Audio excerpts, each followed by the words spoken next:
آج کی ویڈیو میں ہم نے حضرت سیدنا ابراہیم بن ادم رحمۃ اللہ تعالی علیہ کا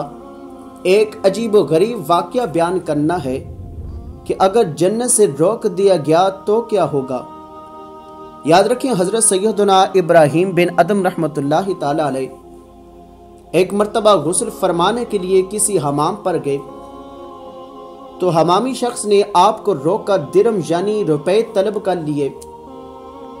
اور آپ سے کہنے لگا کہ اگر حضرت آپ نے درم ادا نہ کیے تو میں آپ کو اندر داخل نہیں ہونے دوں گا۔ اس کے یہ کہنے پر آپ رحمت اللہ تعالی علیہ نے رونا شروع کر دیا۔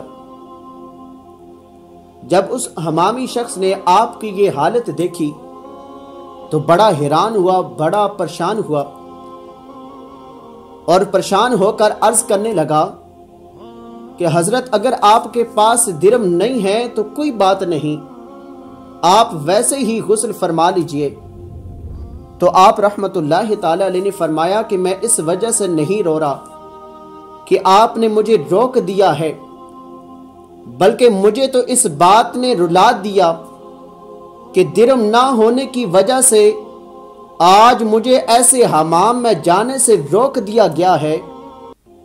جس میں نیکوکار گناہگار سبھی نہاتے ہیں۔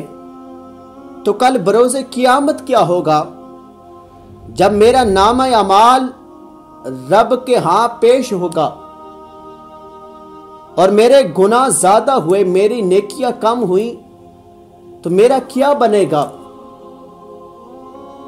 کہ نیکیاں نہ ہونے کی بنا پر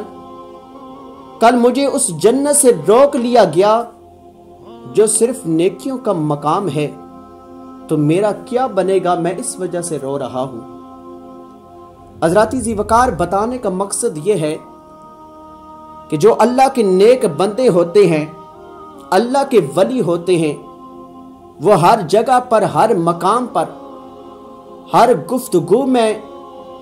رب کا خوف ہوتا ہے، ہر وقت گناہوں سے بچنے کی کوشش کرتے ہیں، ان کے دلوں میں اللہ تبارک و تعالیٰ کے عذاب کا خوف ہوتا ہے۔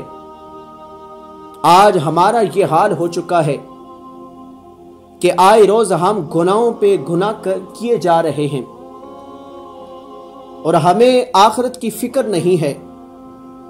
ہمارے دل میں رب تعالیٰ کا خوف نہیں ہے۔